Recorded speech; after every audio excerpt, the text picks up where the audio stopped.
નમસ્કાર સાહેબજી. નમસ્તે. કોણ? સાહેબ મારું નામ છે ગોપાલ પટેલ, અમદાવાદ પોલીસ કોન્સ્ટેબલ છું. વિસાવદર ભેસાણ વિધાનસભામાં આમ આદમી પાર્ટીના ઉમેદવાર ગોપાલ ઇટાલિયાને ટિકિટો આપતા ચર્ચાઓ થઈ કે ગોપાલ ઇટાલિયાને અચાનક જ આમ આદમી પાર્ટીની વિસાવદરની ટિકિટ કેમ? કોણ ગોપાલ ઇટાલિયા છે કે જેને આમ આદમી પાર્ટીની અંદર લાવ્યા અને અચાનક રાતોરાત ગુજરાત પ્રદેશના પ્રમુખથી લઈને સીધા નેશનલના જોઈન્ટ સેક્રેટરી બની ગયા? કેવી રીતે ગોપાલ ઇટાલિયા ચર્ચામાં આવ્યા? આમ આદમી પાર્ટીના એ એવા નેતા કે જે વિવાદથી લઈને રાજકીય સફર સુધી એ પોતે સંઘર્ષમાં રહ્યા અને અનેક વખત ચર્ચામાં પણ આવ્યા. કોણ છે ગોપાલ ઇટાલિયા? જુઓ અમારા અહેવાલમાં. નમસ્કાર, આપ જોઈ રહ્યા છો ન્યૂઝ રૂમ ને આપની સાથે હું છું પ્રદીપ. ગોપાલ ઇટાલિયા મૂળ ભાવનગર જિલ્લાના ટેંબી ગામના વતની છે. તેમનો જન્મ વર્ષ 1989માં 21 જુલાઈના રોજ થયો હતો અને તેમણે કોલેજનું શિક્ષણ એ અમદાવાદમાંથી લીધું છે. સાથે જ તેમણે પોલિટિકલ સાયન્સ ડિગ્રી પણ લીધી છે અને તેમણે પોલિટિકલ વિષયમાં ગ્રેજ્યુએશન કર્યું છે. ત્યારબાદ LLB સુધીનો અભ્યાસ કર્યો અને તેમણે વર્ષ 2012ની નાની વયે પોલીસની નોકરી મેળવી હતી. ત્યારબાદ પોલીસની નોકરી પણ છોડી અને મહેસૂલ વિભાગમાં ક્લાર્કની નોકરી કરી હતી. આ દરમિયાન લોકોના પ્રશ્નો માટે લડવા બબ્બે સરકારી નોકરી છોડીને રાજકીય જીવનમાં પ્રવેશ પણ કર્યો હતો. ગુજરાતમાં આમ આદમી પાર્ટીના પાયા મજબૂત કરવા ગોપાલ ઇટાલિયાની ભૂમિકા એ મહત્વની રહી છે. ગોપાલ ઇટાલિયા એ રાજકારણી અને સામાજિક કાર્યકર છે અને હાલ તેઓ આમ આદમી પાર્ટીના નેશનલ જોઈન્ટ સેક્રેટરી તરીકેની જવાબદારી નિભાવી રહ્યા છે. તેઓ અવારનવાર સમાચારોમાં ચમકતા રહે છે અને ગુજરાતમાં ભાજપ સરકાર સામે તેઓ ગંભીર આરોપો અનેક વખત લગાવી ચૂક્યા છે અને લગાવતા પણ આવ્યા છે. જોકે ગોપાલ ઇટાલિયાએ સોશિયલ મીડિયા પર કેટલાક રાજકીય મુદ્દાઓ અને જનજાગૃતિ અભિયાનોને ચલાવી રહ્યા છે, જેના કારણે તેઓ વારંવાર ચર્ચામાં આવી રહ્યા છે. આમ આદમી પાર્ટીને એક સમયે ખેડૂત નેતા અને કર્મશીલ કનુભાઈ કલસારિયા જેવું નેતૃત્વ મળ્યું હતું, છતાં પાર્ટી ગુજરાતમાં અસરકારક જગ્યા બનાવી ન શકી હતી અને ગુજરાતની રાજનીતિ એ ભાજપ કોંગ્રેસ વચ્ચે જ ચાલતી હતી. જોકે હવે ગોપાલ ઇટાલિયા સહિતના આગેવાનો અને કાર્યકરોના કારણે સ્થિતિ એ બદલાઈ છે અને ગુજરાતમાં હવે આમ આદમી પાર્ટી એ ત્રીજો વિકલ્પ ગણાવા લાગી છે. પાટીદાર અનામત આંદોલન વર્ષ 2015 દરમિયાન ગોપાલ એ હાર્દિક પટેલના નજીકના કાર્યકર હતા. તેમણે નાગરિકોની કાનૂની સમસ્યાઓને ઉકેલવા માટે ઘણા ગામોની મુલાકાત લીધી હતી અને તેમણે ભારતીય બંધારણ અને કાયદાની માહિતગાર કર્યા હતા.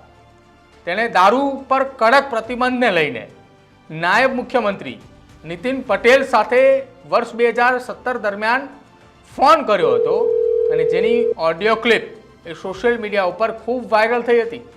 1 મિનિટ લાંબી આ ઓડિયો ક્લિપના કારણે રાજ્ય સરકારમાં એ ભારે શરમજનક સ્થિતિ સર્જાઈ હતી રાજ્યની અંદર, કે જેના કારણે તેઓએ પોલીસ કોન્સ્ટેબલ હોવાનો દાવો એ ઓડિયો ક્લિપની અંદર કર્યો હતો અને આ કિસ્સામાં તેમની સામે કલમ 120B હેઠળ કાર્યવાહી પણ થઈ હતી. વર્ષ 2017માં તેમણે સરકારી ફરજમાં મુશ્કેલી અને સમય અને સરકારની નીતિઓ સામે આક્રોશ વચ્ચે તત્કાલીન ગૃહમંત્રી પ્રદીપસિંહ જાડેજા ઉપર જૂતું ફેંક્યું હતું અને ત્યારબાદ તેઓએ ખૂબ વધારે ચર્ચામાં આવ્યા હતા. વર્ષ 2019માં ગોપાલની આર્મ્સ એક્ટ હેઠળ ખેતરમાં પ્લાસ્ટિકની બંદૂક ચલાવવા બદલ ધરપકડ પણ કરવામાં આવી હતી.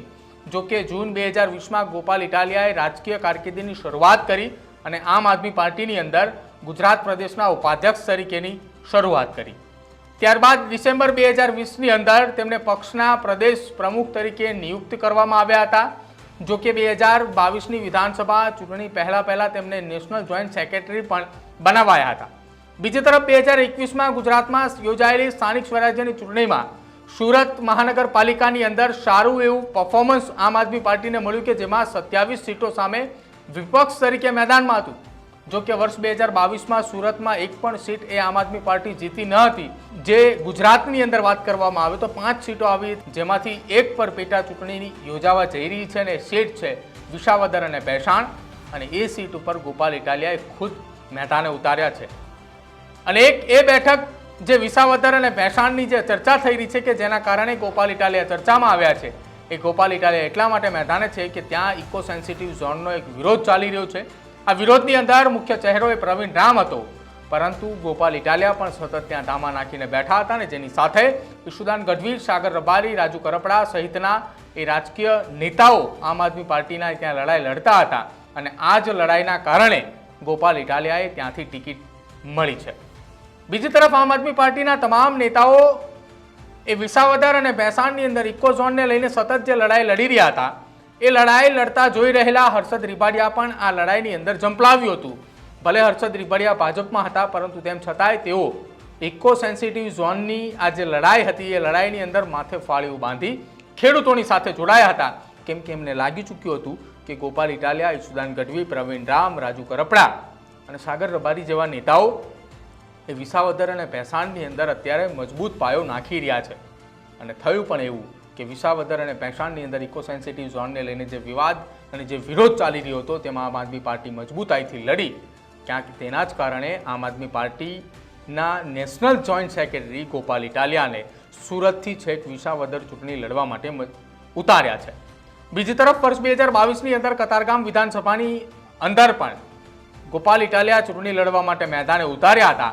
જોકે વિનુ મોરડિયા સામે ગોપાલ ઇટાલિયાની લગભગ 60,000 કરતાં પણ વધુ મતોની લીડ સાથે હાર થઈ હતી. એટલે કે હવે એ ગોપાલ ઇટાલિયાએ નવા અધ્યાયની શરૂઆત કરવા જઈ રહ્યા છે. તેઓએ ન્યૂઝરૂમ સાથેની એક્સક્લુઝિવ વાતચીતની અંદર તો એવું પણ કહ્યું છે કે વિસાવદરની અંદર મારી જીત નિશ્ચિત છે, પરંતુ એ જોવાનું રહેશે કે હવે વિસાવદરની જનતા કોને ઈચ્છે છે. ગોપાલ ઇટાલિયાના આ ઇતિહાસને લઈને તમારું શું માનવું છે તે ખાસ અમારા કમેન્ટ સેક્શનમાં જરૂર જણાવજો. જોતા રહેજો ન્યૂઝરૂમ. નમસ્કાર.